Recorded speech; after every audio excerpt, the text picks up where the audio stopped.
Hello दोस्तों, कैसे हैं आप लोग। तो आज फिर तेनाली की कहानियों के एक और रोमांचक एपिसोड में आपका स्वागत है। आज आपके लिए है हंसी, समझदारी और ज़बरदस्त चतुराई से भरी एक कहानी, तेनालीरामन और गधे की होशियारी। विजयनगर के धनवान और समृद्ध राज्य में जहां न्यायप्रिय राजा कृष्णदेव राय का शासन था, वहीं रहता था एक अनोखा आदमी, तेनालीरामन। उसकी चालाक बुद्धि और तीखी जुबान से लोग एक तरफ प्रभावित तो होते थे, पर दूसरी तरफ डरते भी थे। वह राजा का प्रिय सलाहकार था, राज्य की हर उलझन सुलझाने में माहिर था। एक दिन राजा किसानों के खेतों का दौरा करके लौटे। उन्होंने देखा राज्य के किसान बहुत मेहनत करते हैं, सुबह से रात तक खेती में लगे रहते हैं, फिर भी उनकी गरीबी कम नहीं होती। उनके पास न पर्याप्त जमीन था न पशु, इसके लिए उनका जीवन संघर्षपूर्ण बना रहता था। राजा ने निश्चय किया कि उन्हें किसानों को प्रोत्साहित करना चाहिए ताकि वे अपनी मेहनत और साधनों का बेहतर उपयोग कर सकें। दरबार में खड़े होकर राजा ने घोषणा की, जो किसान एक ही दिन में सबसे ज्यादा खेत जोतेगा, उसे मैं सोने की थैली और अपना आशीर्वाद दूंगा। यह सूचना पूरे राज्य में आग की तरह फैल गई। किसानों ने प्रतियोगिता की तैयारी शुरू कर दी। हल तेज किए, बैलों को अच्छा चारा दिया। हर किसान के मन में इनाम जीतने की आशा जग उठी। उसी गांव के किनारे रहने वाला एक वृद्ध किसान था जिसका नाम रंगैया था। उसके पास केवल एक बूढ़ा कमजोर गधा था जो मुश्किल से एक बोरी अनाज ही ढो पाता था, पर उसे भी इस प्रतियोगिता में हिस्सा लेना था। उसने लोगों को कहा कि वह भी प्रतियोगिता में हिस्सा लेगा, तो गांव वालों ने उसे गंभीरता से नहीं लिया। एक ने हंसते हुए कहा, इतने कमजोर गधे के साथ तुम कैसे जीत पाओगे।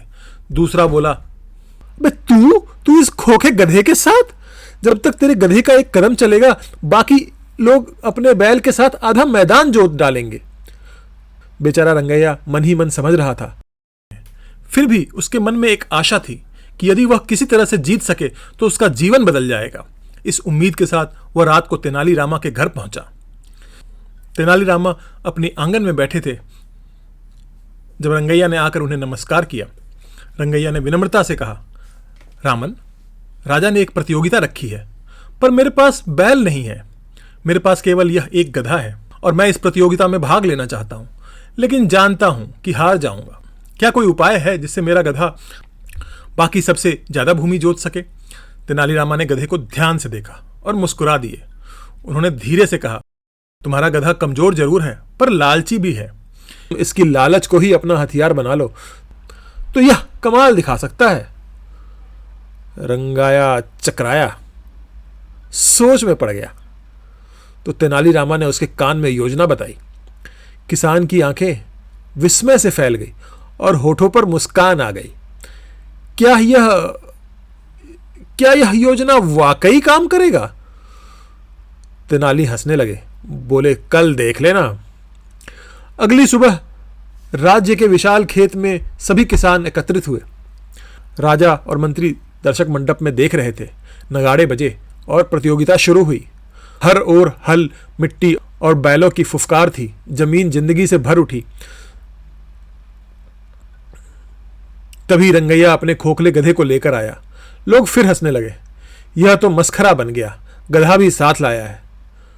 मगर अगले ही पल सबकी हंसी थम गई। रंगैया ने गधे की गर्दन से लंबी लकड़ी बांध रखी थी, जिसके सिर पर हरी हरी लुभावनी घास झूल रही थी। बस उसकी नाक से थोड़ी सी ही दूर थी। गधे ने जैसे ही घास देखी, उसकी आंखें चमक उठी। वो घास की ओर बढ़ने के लिए अपना मुंह बढ़ाने लगा, पर घास आगे सरक गई। जैसे जैसे वह मुंह बढ़ाता, घास वैसे वैसे आगे सरकती जाती। बस क्या था, घास पकड़ने को लालची सा होकर वह तेज तेज चलने लगा। चलते चलते दौड़ने तक पहुंच गया। दौड़ते दौड़ते वह खेत को ही जोतने लग गया।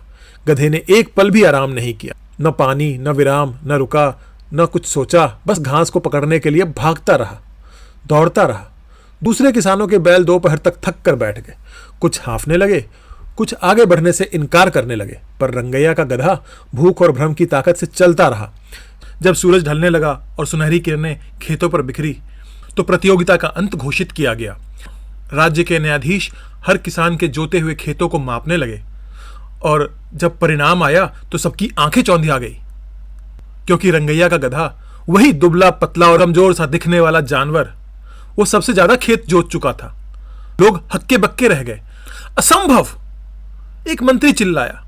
वह कमजोर गधा हमारे सबसे ताकतवर बैलों से तेज! यह तो सचमुच का चमत्कार है। राजा कृष्णदेव राय ने रंगैया को बुलाया। बोले, हे किसान, मैंने ऐसा तो कभी नहीं देखा। बताओ, तुमने अपने गधे को इतना मेहनती कैसे बनाया? कुछ तो राज है। रंगैया विनम्रता से झुका और बोला, महाराज, यह सब तेनाली रामन की चतुराई का कमाल है।